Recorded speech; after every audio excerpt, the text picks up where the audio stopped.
Wer zieht ins Halbfinale ein? Das wird heute hier in Lille entschieden. Ich bin sehr, sehr gespannt nach dem 1:1 im Hinspiel, was eigentlich sehr, sehr ausgeglichen war.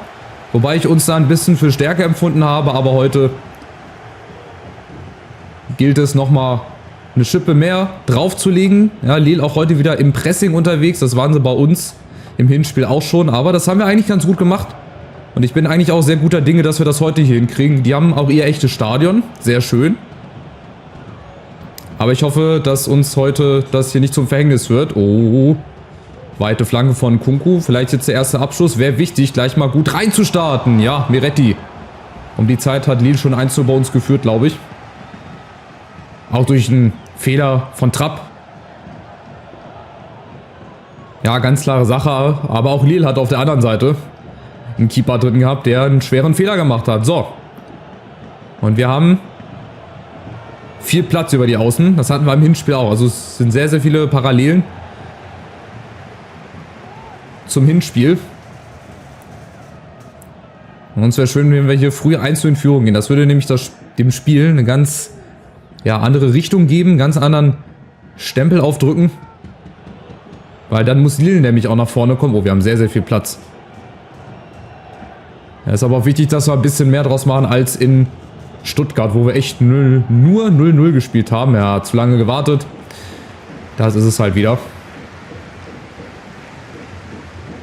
Wenn der Ball einfach ein bisschen früher kommt, dann haben wir so viel Platz. Wir haben über Ibimbis Seite oder auch ein Kunku, Mamouche, Buta. Wir haben da so viel Freiräume über die Außen, das ist Wahnsinn.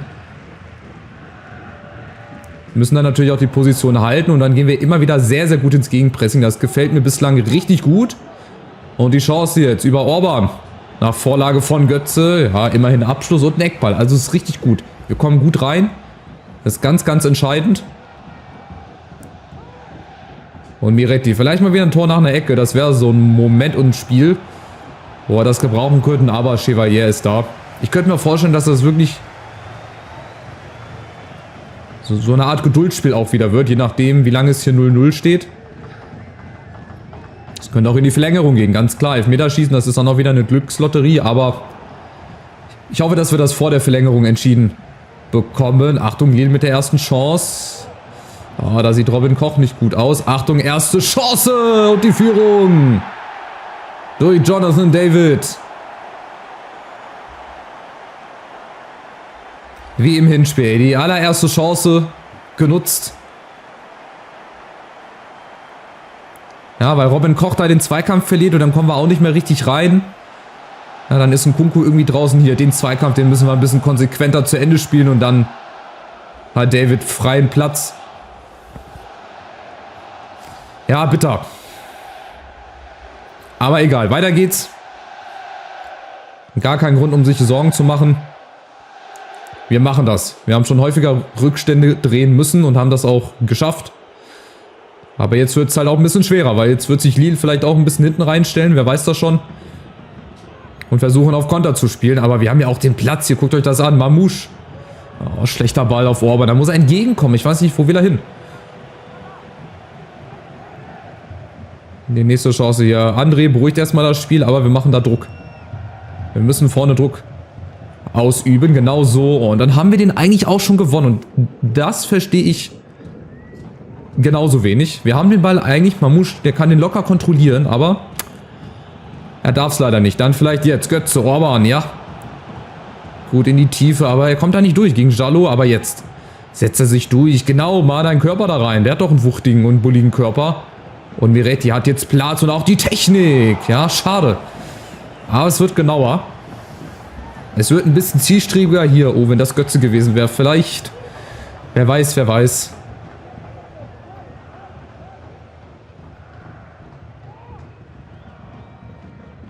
Aber genau das ist es. Weiter Druck machen, die Bimbe, auch wenn wir da jetzt nicht rankommen, aber das ist wichtig. Nach wie vor.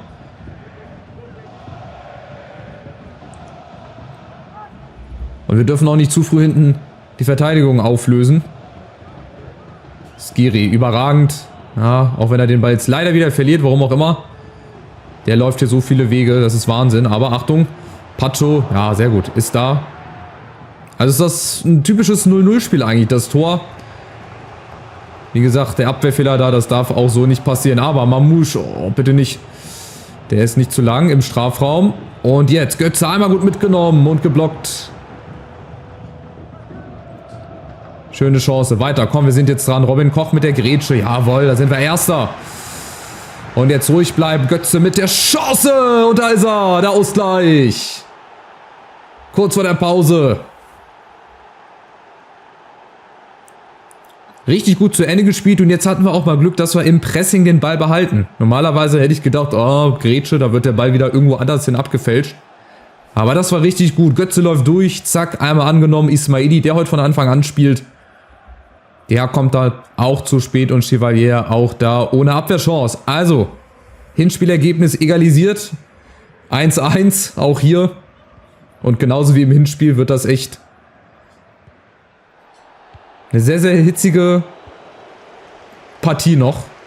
Besonders dann in Halbzeit 2 gehe ich mal von aus.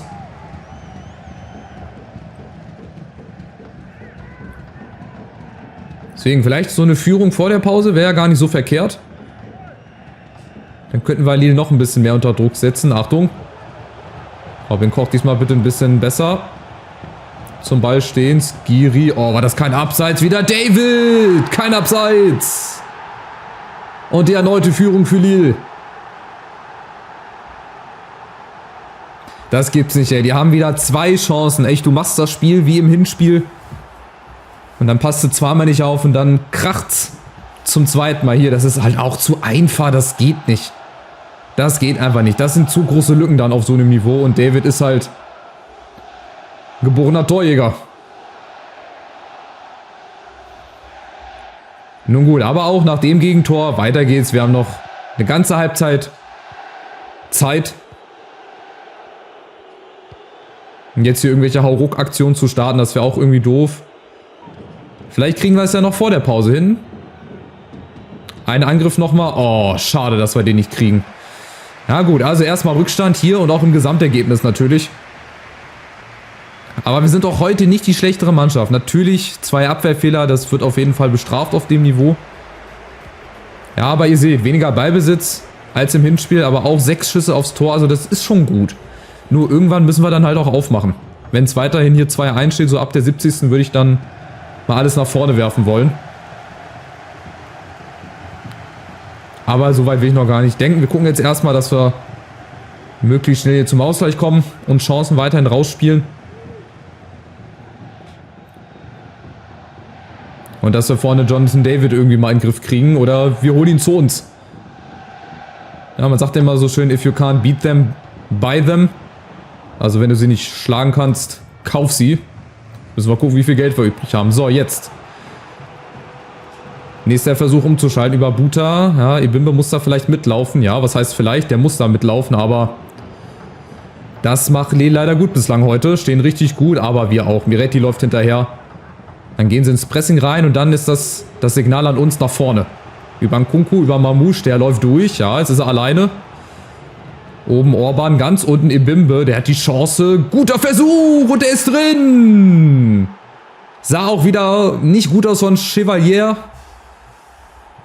Aber dafür umso besser bei Ebimbe. Gute Pose. Und guter Abschluss, aber der war auch haltbar, bin ich der Meinung, oder? Gucken wir nochmal. Hier Götze überläuft und dann ist es Ebimbe. Ja, der ist halt einfach hart und auch platziert ins Torwart-Eck. Weiß ich nicht, ob der unbedingt haltbar ist.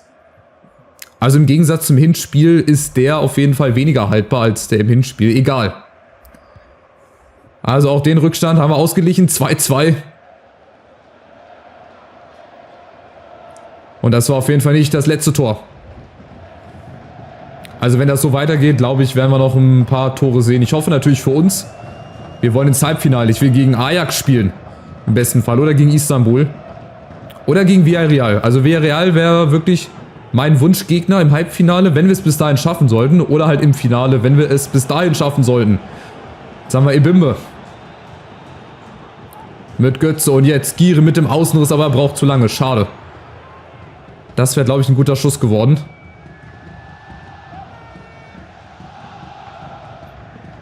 Aber gut, auch hier schon mal so ein bisschen antizipieren. Laufwege, wo könnten sie hin? Miretti wieder dazwischen. Ja, und trotzdem bleiben die da immer in Ballbesitz. Das ist echt krass, wie sehr wir eigentlich schon dran waren. Und dann haben wir den Ball und dann gibt's von irgendwo da einen Vorteil. Und dann kriegt der Gegner einen Freistoß. Luciano Acosta und es kommt Cabella. Remy Cabella, der spielt gefühlt auch schon Jahre. Oder ich verwechsel den auch einfach nur wieder. Flanke kommt wieder über David, auch wieder nicht gut. Und wieder die Chance umzuschalten über Buta, Orban. Und Skiri, vorne läuft Buta durch. Ja, aber das, nee, kann ich nicht machen. Dann fehlt er hinten.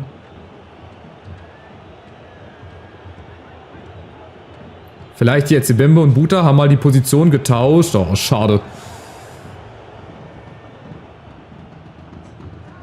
Hier ist jetzt jeder Ball entscheidend. Jeder Fehlpass, der kann sehr, sehr spielentscheidend sein. Oh, und Ismaili hat Platz, weil Buta fehlt.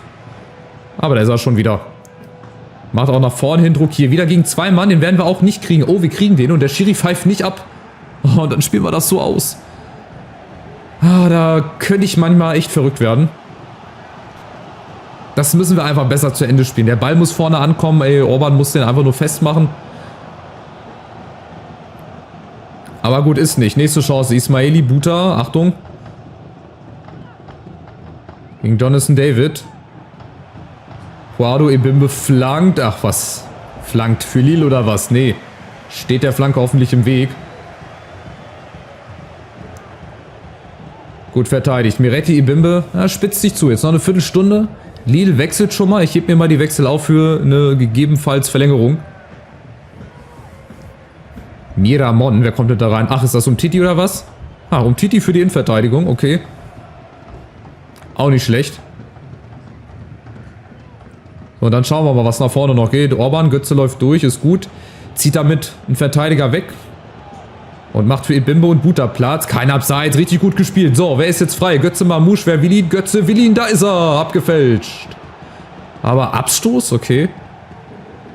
Ein Gangkampf vielleicht, aber Orban lasse ich nochmal. Wenn, dann würde ich auch eher Larsen reinbringen. Der gefällt mir da ein bisschen besser auf jeden Fall.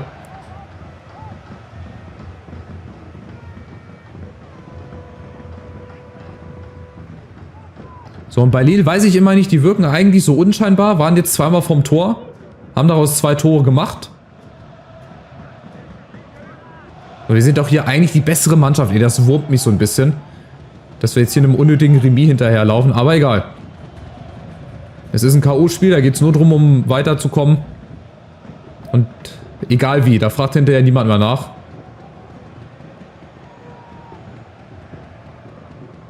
Jetzt haben sie mal eine längere Ballbesitzphase. Trotzdem weiterhin zulaufen. Immer gucken, dass wir eventuell irgendwann mal drauf gehen.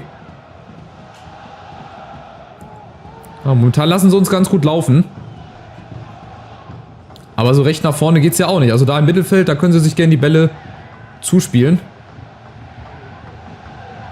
Aber wir kommen nicht ran. Zack, und dann ist halt irgendwann auch der Fehlpass da. Das funktioniert wirklich richtig, richtig gut. Das gefällt mir. Hoch, wo ist die Kamera? Da. So, nächste Chance, Buta. Sind die letzten Minuten hier in der regulären Spielzeit. Ich hoffe... Oh, Vorsicht. Lille kommt, William Pacho. Oh, aufgepasst. Wieder Jonathan David. Robin Koch. Jetzt ist er dazwischen. Und jetzt vielleicht die letzte Chance. Mamouche. Komm, Junge, zieh noch mal an gegen Ribeiro. Ne, kommt da nicht durch. Aber wir kriegen noch mal die Chance. Orban ist frei. Ah, faul. Gibt noch mal einen Freistoß. In der Nachspielzeit. Gelbe Karte für André. Vielleicht können wir noch mal was aus dem Freistoß machen. Habe ich auch schon Ewigkeit nicht mehr getroffen. Vielleicht um die Mauer rum. Ich weiß nicht. Ey, kann Orban das? Der hat auf jeden Fall Kraft und Freischusspräzision auch besser. Komm, wir versuchen es. Warum nicht? Mal mit dem Außenriss hier um die Mauer rum. Wer nicht wagt, der nicht gewinnt. Vielleicht gibt es da noch einen Eckball, abgefälscht oder so. Oder der geht rein. Da haben wir Orban! Oh, der war richtig gut. Der wäre fast in Pfosten rein. Das ist ja ein richtig geiler Freistoß gewesen. Schade, schade, ey. Boah, überleg mal, mit der letzten Aktion, du haust so ein Ding rein. Schade, ey. Ein bisschen weiter nach rechts und wir wären jetzt im Halbfinale. Somit geht es in die Verlängerung, aber schade.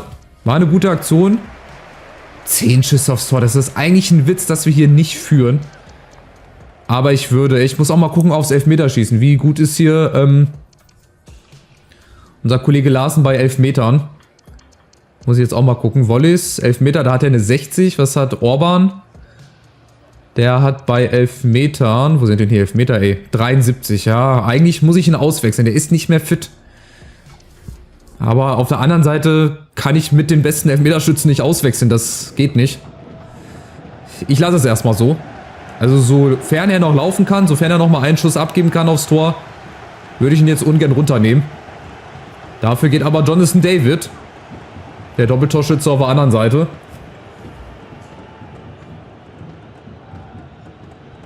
Ob das jetzt gut ist für uns, weiß ich nicht. Werden wir sehen. Ich hoffe.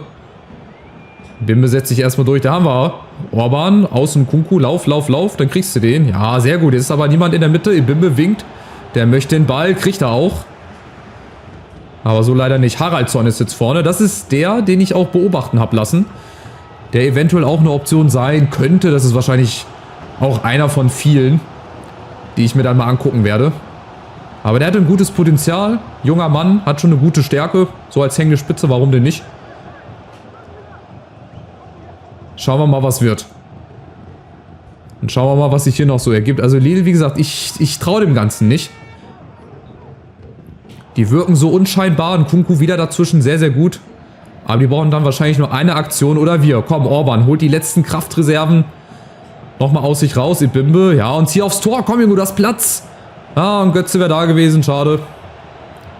Möglichkeit verpasst. Ja, schade, das wurmt mich. Das ärgert mich. Ich hab's gesehen, aber ich hab's leider nicht mehr verhindern können. So, ein Kunku.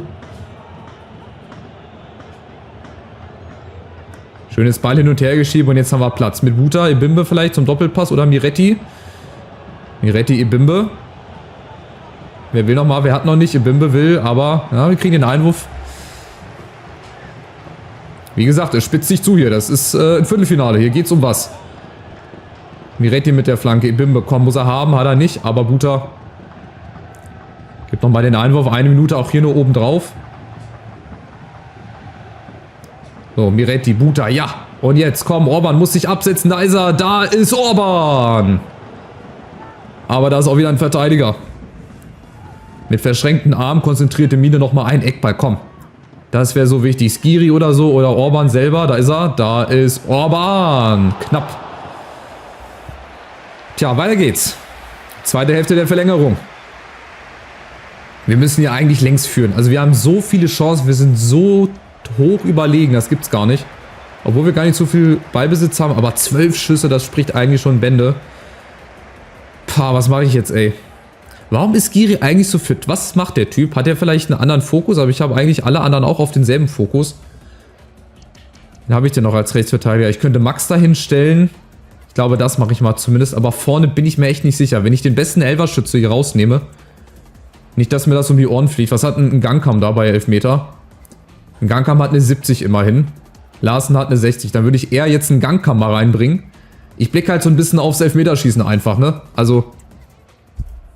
Hat zwar wenig zu sagen wahrscheinlich, die Stärke, aber... Ja, das ist genau wie ich die Formation umstelle, weil ich dann denke, das läuft besser. Läuft's ja jetzt auch merklich, aber das würde wahrscheinlich mit den anderen Formationen genauso gut funktionieren. Ist halt einfach eine Kopfsache wahrscheinlich. So, noch eine Halbzeit. Ah, ein Gang kam, schade. Bist du leider am Abseits. Warten wir nochmal, ja. Mal gucken, ob der nochmal ein bisschen was nach vorne bringen und die entscheidende Aktion herbeiführen kann. Weiß ich ja nicht. Achtung, Chevalier, was hat der vor? Da müssen wir jetzt eigentlich drauf. Da müssen wir hin. Aber da kann Gangkam leider auch nicht zustellen. Dann befreien die sich, ey, das ist sehr ärgerlich. Titi, spielt der jetzt spielt der Innenverteidiger oder Mittelfeld? Der spielt irgendwie ganz schön weit vorne. So, wo ist der entscheidende Fehler? Da ist der Fehler. Ibimbe holt ihn sich. Ja, legt ihn sich zu weit vor. Chevalier ist draußen. Und da ist es. Das Tor ins Halbfinale. Noch mit Fragezeichen. Aber da hat es endlich mal wieder geklappt. Pressing von Ibimbe. Läuft durch. Legt ihn sich fast schon wieder zu weit vor. Hier, zack. Da habe ich schon wieder gedacht, oh, dann kommt Chevalier raus. Aber Ibimbe, der hat das feine Füßchen.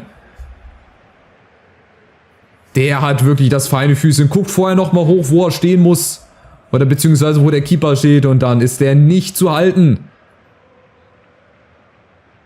Und dann der Jubel. Der ist natürlich groß. Das ist nämlich ein ganz, ganz wichtiges Tor und ein ganz großer Schritt ins Halbfinale eventuell. Jetzt haben wir noch 5 Minuten mit Nachspielzeit. Jetzt muss Lille. Jetzt müssen sie alles nach vorne werfen. Hoffentlich machen sie es nicht. Max. Da muss sich jetzt in jeden Zweikampf reingeworfen werden.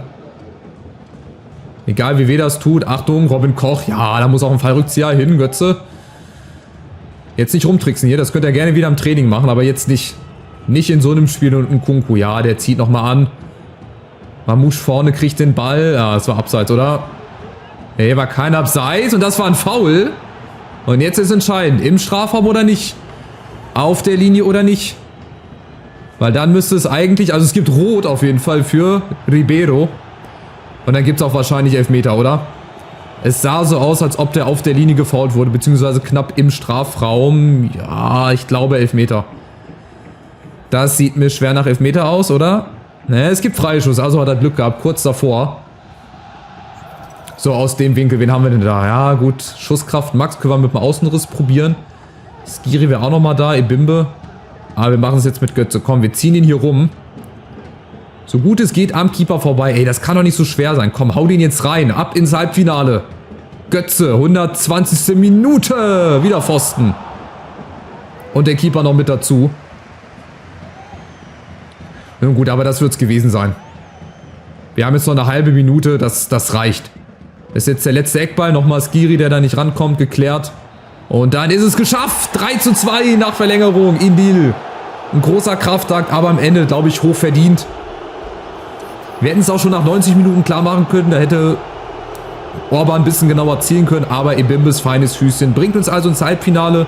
Und jetzt bin ich wirklich gespannt, ja, ob es vielleicht Amsterdam wird, vielleicht Istanbul oder sogar Villarreal. Wahnsinn. Zagreb 3-3 gegen Ferencváros. Und das reicht, glaube ich, nicht. Genau, ich wollte auch sagen, die haben doch das Hinspiel 2-1 gewonnen. Also überraschenderweise scheidet Zagreb aus. Villarreal kommt weiter. Und Istanbul. Fenerbahce setzt sich durch gegen Amsterdam 2-1.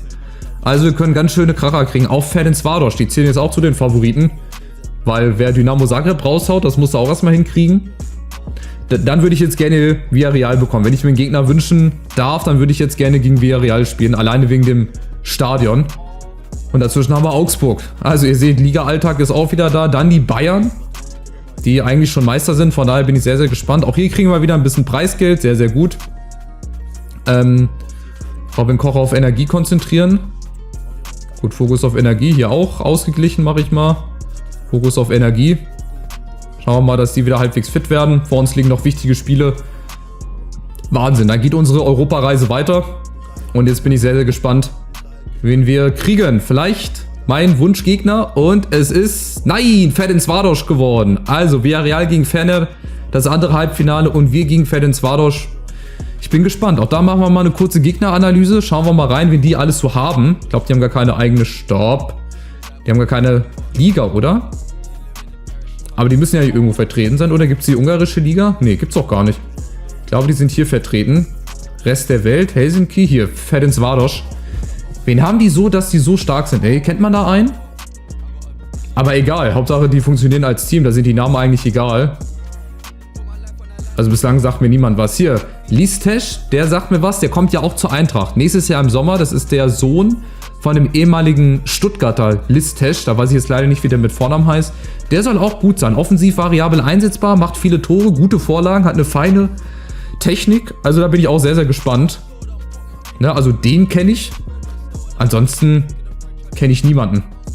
Ich kenne niemanden hiervon. Aber gut, ich werde sie kennenlernen im Hin- und Rückspiel. Ich bin sehr, sehr gespannt. Wir haben das Rückspiel zu Hause. Das könnte ein Vorteil sein. Aber jetzt müssen wir ins Finale einziehen. Und dann würde ich gerne gegen Villarreal spielen. Wenn wir jetzt nicht schon im Halbfinale spielen. Aber das müssen wir schaffen. Das müssen wir jetzt ziehen. Wie ich immer so gerne sage, gegen Ferencváros. Hier, Union.